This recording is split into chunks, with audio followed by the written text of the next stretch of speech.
Hello friends, welcome to my channel Miss Recap. Today I'm going to explain 2022 drama horror movie called Room 203. The opening scene features a maintenance worker named Chad, who is renovating a room of a grand old building. During this, a hole on the wall behind him spits up a ball of putty. Chad attempts to cover it, but his efforts prove futile. Intrigued, he inserts his hand into the hole only to be scratched by something inside. He instantly pulls it back, and a necklace with a strange-looking amulet falls out of it. Later in the evening, his girlfriend Tina comes there to meet him with some beers. Chad gives her the same necklace as a gift and puts it on her neck. As he turns around to open a beer bottle, Tina suddenly commits the unthinkable, terrified. Chad runs out of the room to get help, and room 203 is revealed as he slams the door. The scene then cuts to a young woman named Kim White, who is about to start her college education in a new city. She has decided to move into a newly rented apartment with her best friend, Izzy, as aspiring actress.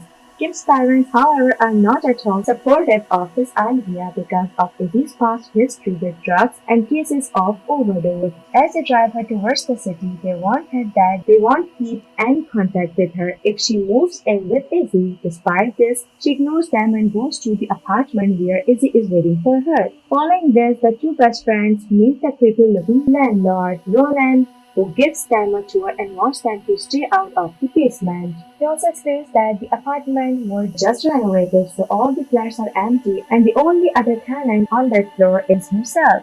He then leads them to their apartment where the girls are mesmerized by large stained glass windows. Despite being medieval, depicting medieval knights killing each other, Kim also sees a small hole on the wall of her room and tries to cover it up by hanging a mirror over it. However, it doesn't work as the mirror either keeps tilting or falls to the ground. Later on, the two girls spend the night drinking and dancing on some pretty loud music. The next morning, Izzy notices the hole in the wall and tries reaching inside. She then pulls out the same necklace from earlier and starts wearing it. That evening, the girls visit a pub and share drinks with two strangers. After a while of hanging out, they return back to their place with Izzy bringing one of the guys named Tony. The team make out down the hall, which is witnessed by Ronan. Following this, Kim goes to bed while Tony and Izzy head to her room. However, she immediately falls asleep, leaving him unsatisfied. Tony then goes to the kitchen and grabs a drink. While relieving himself in the bathroom, an unseen figure passes by, and moments later, he is fatally stabbed with a knife. The following morning, Izzy assumes that he left before she woke up. This is because the body has somehow vanished from the washroom. Just then, Kim realizes that she is late for her orientation class, so she hurriedly gets ready and rushes towards her college. But despite her best efforts, she ends up missing it completely. As she is contemplating on what to do next, a tour guide named Ian approaches her. He offers to give her a private tour of the campus in exchange for a coffee.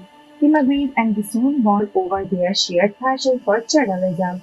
Through their conversation, we learn that Kim has been helping Izzy to cope with the death of her mother and subsequent drug use. Ian advises her to start writing down all of her experiences because she will soon have to submit a journal to a notoriously difficult professor. Afterwards, Kim returns home and finds a note from Izzy informing her that she is out for some drinks. Being alone, she decides to read Ian's advice to write a paper on Izzy's life. Late night, Kim is awakened by fluttering sounds and witnesses a bird-like creature slither into the hole in her wall. As she slowly goes to check, she is startled by the banging on the door. When she opens it, she finds Izzy, who has a music box in her hand and blood spilling down from her head. Worried, Kim takes care of her and keeps her company all night. In the morning, she questions Izzy about what happened, and the waiter attributes her action to sleepwalking. When Kim tries to ask more, Izzy ignores the question and instead shows her a newly installed lock on her door to prevent any recurrence. As they converse, she reveals that she met a woman named Sandy at the bar, who happens to be a casting assistant, and she is going to get her a part on a TV show. In turn, Kim also shares about Ian, expressing that she likes him. Later on, Kim attends her ritual class where she shares her intention to write a paper based on her best friend's story. She asks whether she could take permission from her friend before doing so.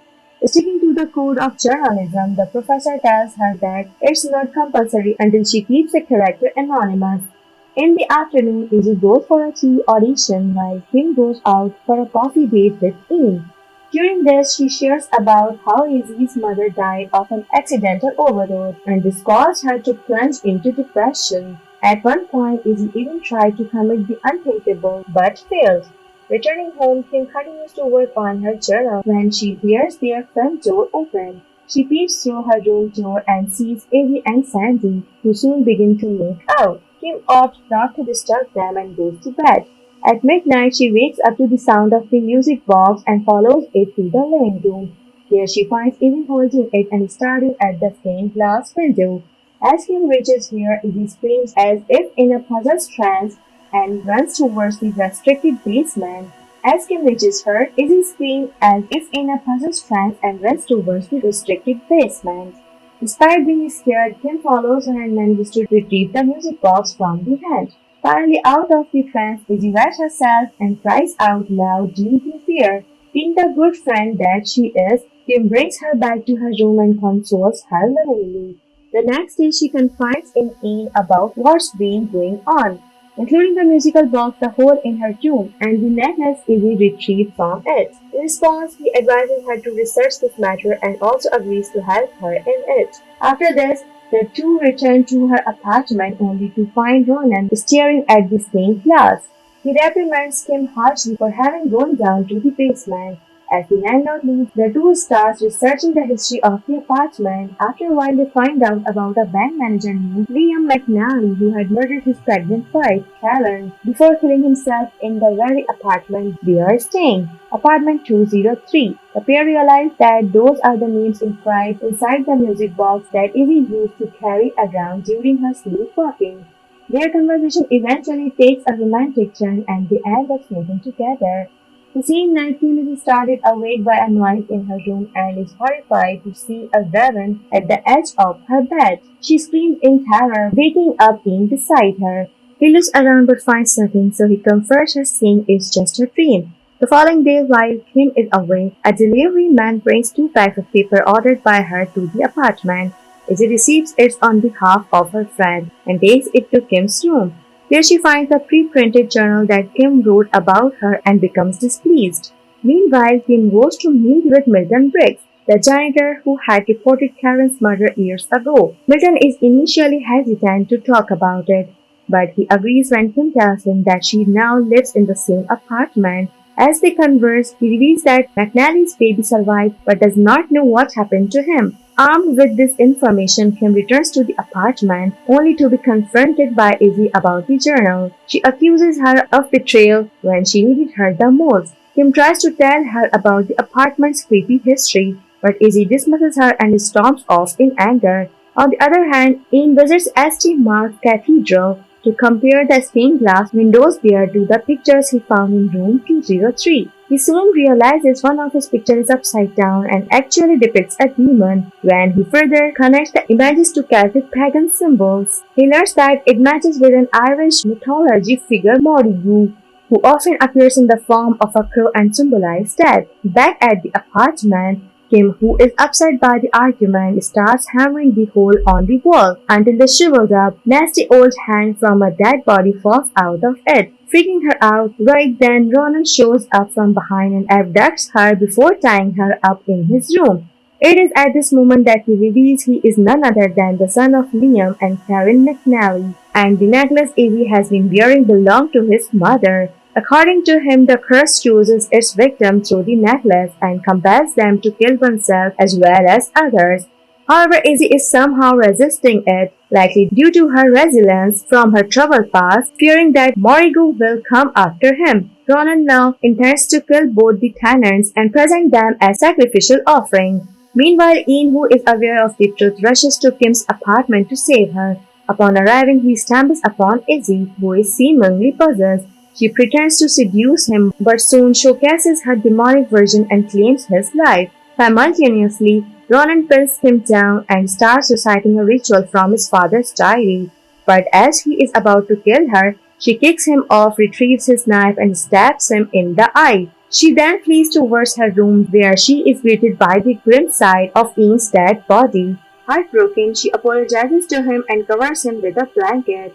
At the same time, she spots Izzy heading down to the basement. Kim follows her, narrowly escaping the grasp of Ronan. After a prolonged chase, Ronan finally catches up to her. He draws his gun to shoot her, but at the same time he gets possessed by the demon and ends up turning the gun on himself. Following this, Kim continues searching for Izzy and eventually finds her at the other end of a long hall amidst the flickering light. Izzy shifts between her real self, who asks for help, and her possessed self, who grins and laughs scarily. Kim instructs her to take off the necklace, but Izzy is clearly unable to control Morigo within her. In a sudden turn of events, Izzy attacks Kim and stabs her in the stomach, but just as he is about to finish her off, Kim rips off the cursed necklace from her neck, finally freeing her from the possession. The two friends then walk up to their apartment with the intention of breaking down the stained glass window, but are spooked by hundreds of crows flying right outside their window in an eerie manner. Despite this, Kim musters up her courage, grabs the hammer, and hurls it at the window, shattering it into pieces. Following this, Izzy rushes the injured Kim to the hospital as she narrates her journal in the background. The movie ends as the camera moves into the vacant apartment 203 and closes in on the whole of the shattered glass window. In pitch darkness, a faint figure of Morigo makes an appearance. Thanks for watching. If you like it, so please don't forget to subscribe my channel.